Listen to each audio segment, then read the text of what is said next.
Hello and welcome to my video review of the Lenovo P2 camera. Forgive the pun, but I wanted to focus on the camera for two main reasons.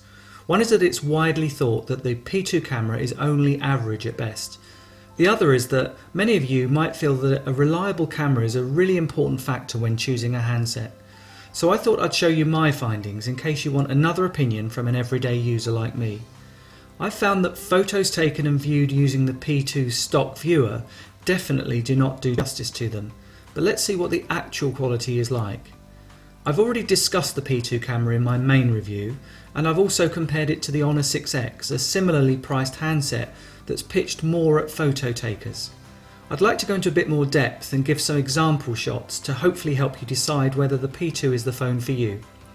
I only have access to my Sony Xperia Z5 Compact to compare it with at the moment, and that doesn't perform too well in the camera department either, other than fairly quick focusing, but it might help with a comparison here though.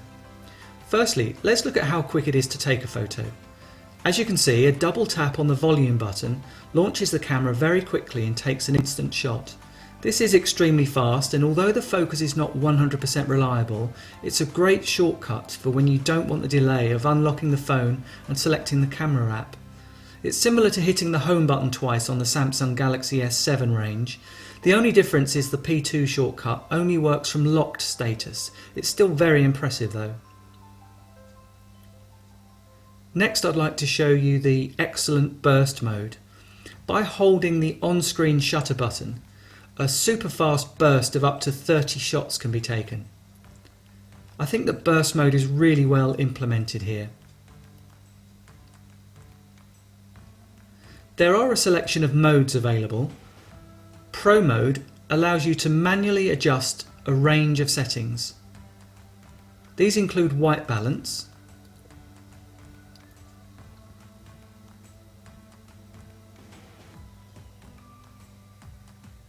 focus point for manually focusing,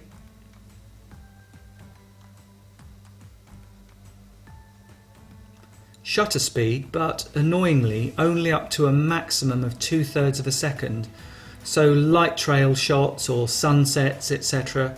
might be a little bit difficult here. ISO between 100 and 1600, and exposure compensation plus or minus a total of 2 stops in single stop increments. Basic flash settings can also be toggled here too. There's a panorama mode that isn't the best at stitching, an art nightscape mode that I found reduced the detail too much in an attempt to reduce the noise. There's fast or slow motion video, and a fairly aggressive HDR mode that I'm showing here, although I have no idea why I chose to use a tap fitting for it.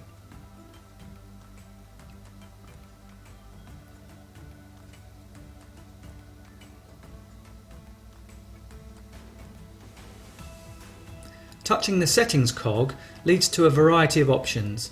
Lenovo has a smart composition assistant.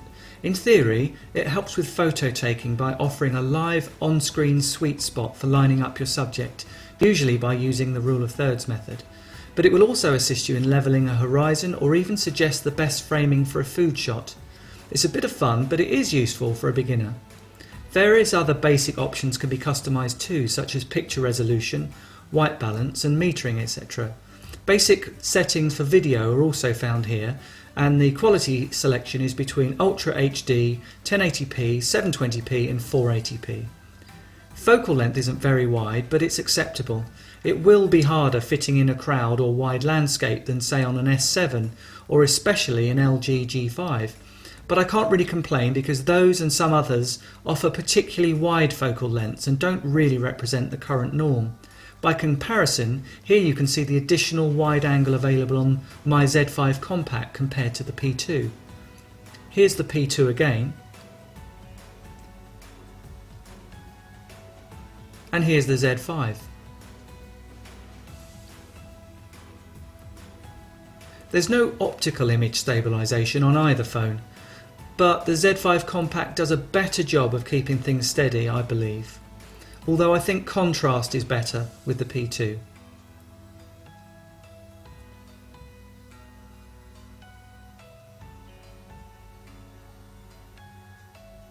When the light improves, the P2 starts to look like a solid performer. The 13 megapixel sensor has captured a better shot here than the 23 megapixel one in the Z5 Compact. A fairly low lit situation can sometimes produce an acceptable result. This one has an ISO of nearly 600, but fine detail has been well preserved. It might not be that noticeable on the video, however. The selfie cam also isn't as wide as others I've mentioned, and I regularly find that the shots are out of focus.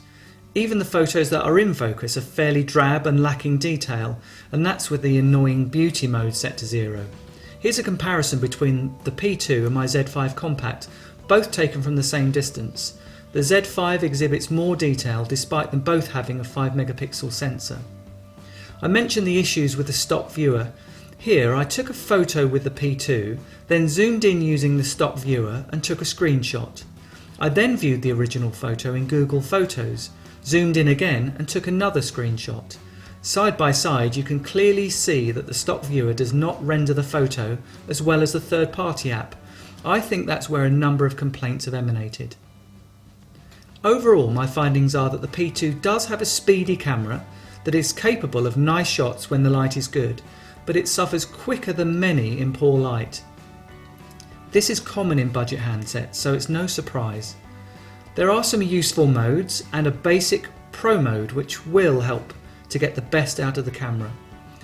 The selfie cam has not been great, but for me that's not really a problem. I'm not really a lover of selfies. Photos definitely look better using a third-party viewer or once the shots are viewed on a computer screen. A highlight is close-up photography. Although I haven't mentioned it yet, I found close focusing distance nice and short and details are maintained well. The P2 really shines here. In summary, my opinion holds from my initial P2 review. This is still a great phone for all the reasons mentioned in that video, but it may not be the phone for you if reliably achieving high quality photos is top priority for you. I personally use my smartphones for snaps only, and I seldom view the photos on anything but the phone's screen. Only the poor quality in low light has been a problem to me here. I still think the Lenovo P2 is a great device, and any weaknesses in the camera may even be fixed with an update. Hopefully you found this video useful. If so, please like, subscribe and leave me a positive comment or suggestion below. Thanks very much for watching, and until the next time.